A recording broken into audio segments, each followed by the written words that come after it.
Hello guys, வணக்கம். Welcome to my YouTube channel Vijay's view. நாம் இந்த எபிசோடில் ராமேஸ்வரத்தில் இருக்கிற தனுஷ்கோடி தாங்க எக்ஸ்ப்ளோர் பண்ணி பார்க்க போகிறோம். தனுஷ்கோடி இந்தியாவோட தமிழ்நாட்டில் ராமநாதபுரம் மாவட்டத்தில் பாம்பன் தீவுக்கு தென்கிழக்கு பகுதியில் அமைஞ்சிருக்குங்க. இதை புயலால் அழிஞ்ச நகரம்னு கூட சொல்கிறாங்க.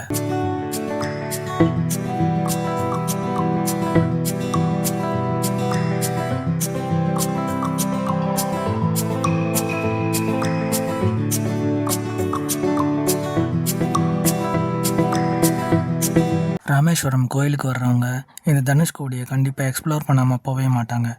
ரெண்டு பக்கமும் கடல், நடுவில் சாலை போக்குவரத்து அப்படின்னு ஒரு நல்ல வியூ பாயிண்ட்ஸ் பார்க்கணுன்னா நீங்கள் கண்டிப்பாக தனுஷ்கோடிக்கு தாங்க வரணும். ராமேஸ்வரத்துலேருந்து தனுஷ்கோடி வர்றதுக்கு கவர்மெண்ட் பஸ்ஸஸும் அவைலபிள் இருக்குங்க.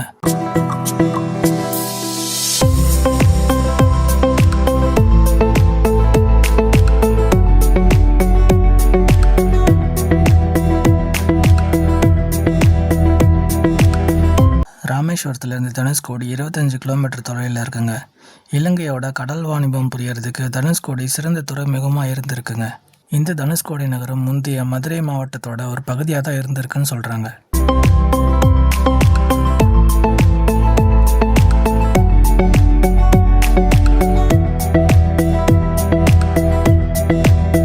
நான் சீனரிஸ் நல்லா இருக்குது, வீடியோஸ் எடுக்கலாம் அப்படின்னு சொல்லிட்டு வண்டியை ஒரு ஓரத்தில் நிறுத்தலான்னு சொல்லி வண்டி நிறுத்திட்டு அங்கே இருக்கிற சீனரிஸ்லாம் வீடியோ எடுத்துகிட்டு இருந்தாங்க.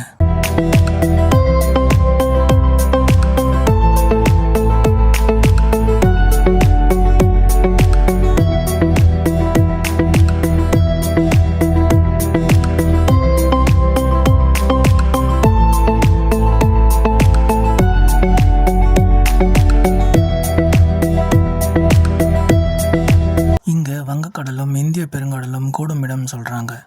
இங்கே குளிக்கிறதுனால காசி யாத்திரை முடிவுக்கு வருதுன்னு சொல்கிறாங்க.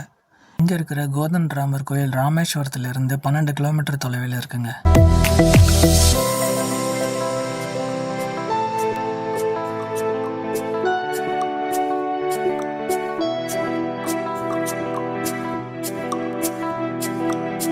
நாங்கள் இங்கே வண்டியை கொஞ்ச நேரம் நிறுத்தி ஃபோட்டோஸ் வீடியோஸ்லாம் எடுத்துகிட்டு அப்படியே மூவ் ஆக ஆரம்பிச்சிட்டோங்க. வில்லுன்னா தனுஷ், கோடின்னா முனை, வெள்ளை போன்ற வளைந்த கடற்கரை கொண்டதுனால இதை தனுஷ்கோடின்னு சொல்கிறாங்க.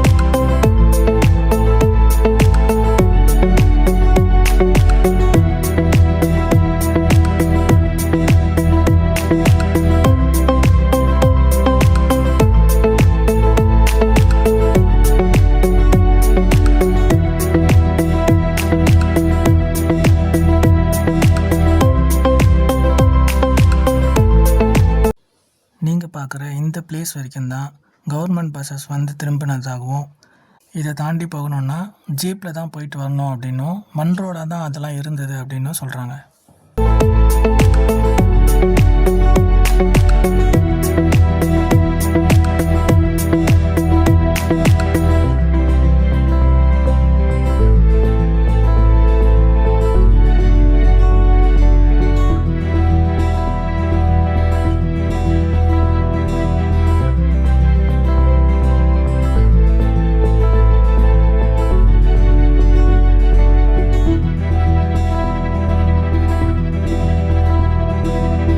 ஆயிரத்தி 1964ஆம் ஆண்டு டிசம்பர் 23ஆம் தேதி மன்னார் வளைகுடாவில் ஏற்பட்ட புயல் கரையை கடக்கும்போது ராட்சசாலையில் எழுந்து ஊருக்குள்ளே புகுந்ததாகவும், தனுஷ்கோடி நகரமே கடலால் மூழ்கடிக்கப்பட்டதாகவும் வரலாற்றில் சொல்கிறாங்க.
ராமேஸ்வரத்துலேருந்து ஒரு 45 நிமிஷம் ட்ராவலுக்கு அப்புறம் கிட்டத்தட்ட நாங்கள் தனுஷ்கோடி நெருங்கிட்டோங்க. அங்கே நிறைய கூட்டமும் நிறைய டிராஃபிக்கும் இருந்தது. ஏன்னா ஜீப்ஸ் மட்டுமே போயிட்டு இருந்த இந்த ரோடு மண் ரோடாக இருந்ததாகவும் கொஞ்ச நாட்களுக்கு முன்னாடி தான் இதை தார் ரோடாக மாற்றினதாகவும் அங்கே இருக்கிற மக்கள் சொல்கிறாங்க. முக்கியமாக கவர்மெண்ட் பஸ்ஸஸ் இந்த தனுஷ்கோடி எண்டு வரைக்குமே வந்து யூ-டர்ன் போட்டு திரும்புதுங்க.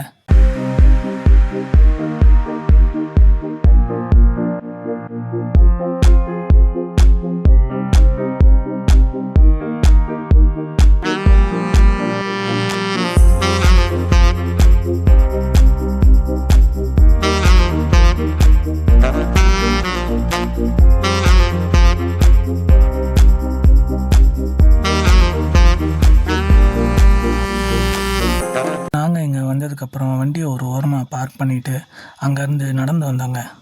கூட்டம் அதிகமாக இருக்குன்னு போலீஸ் பேரிகார்ட் போட்டு தடுத்து வச்சுருந்தாங்க. அதனால கார்ஸு, ஆட்டோஸு, பஸ்ஸஸ் எதுவுமே அந்த எட்ஜ் வரைக்கும் போக முடியலங்க. நிறைய பேர் அந்த ரவுண்டானாக்கு முன்னாடி லெஃப்ட் சைடில் இருக்கிற பீச்சஸில் ஜாலியாக குளிச்சுட்டு என்ஜாய் பண்ணிகிட்டு இருந்தாங்க.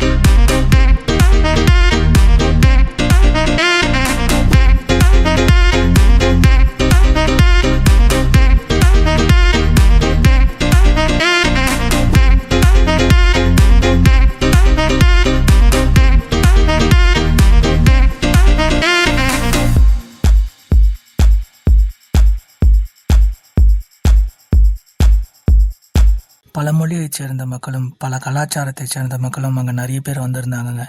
அப்போ தான் தெரிஞ்சது தனுஷ்கோடி நம்ம ஊரில் மட்டும் ஃபேமஸ் இல்லை, நார்த் இந்தியாவில் மிகப்பெரிய ஃபேமஸ் அப்படின்னு சொல்லி. நார்த் இந்தியா மக்கள் இங்கே இருக்கிற தனுஷ்கோடியை, இங்கே இருக்கிற ராமேஸ்வரத்தை இன்னொரு காசியாகவே கருதுகிறாங்க.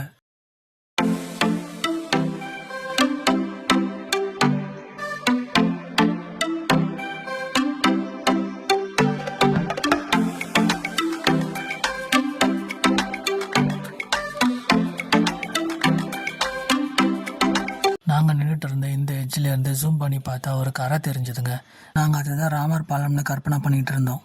இங்கேருந்து ஒரு 15 கிலோமீட்டர் தொலைவில் இலங்கை இருக்குன்னு நினச்சி பார்க்கும்போது பிரமிப்பாக இருந்ததுங்க.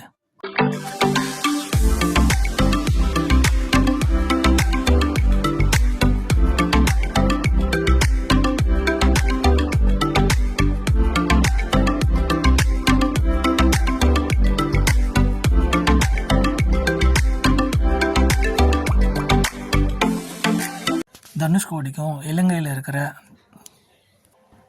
இருக்கிற தலைமன்னார் அப்படிங்கிற வில்லேஜுக்கும் நடுவில் 12 தீவுகள் இருக்கிறதா சொல்கிறாங்க. அது சேட்டலைட்டில் தெரியுதான்னு பார்த்துட்டு இருந்தேன்.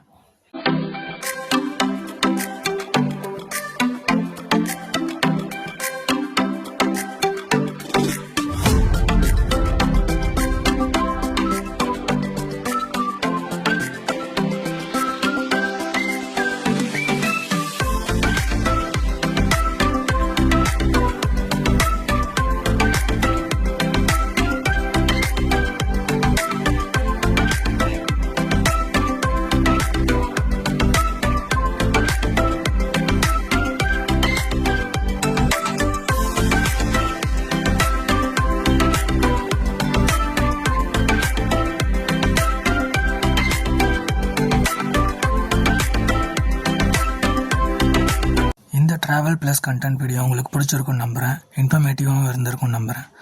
இந்த வீடியோவை லைக் பண்ணுங்கள், உங்கள் ஃப்ரெண்ட்ஸுக்கு ஷேர் பண்ணுங்கள். கண்டிப்பாக நம்ம சேனலை சப்ஸ்கிரைப் பண்ணுங்கள். தேங்க்யூ ஸோ மச் ஃபார் வாட்சிங்.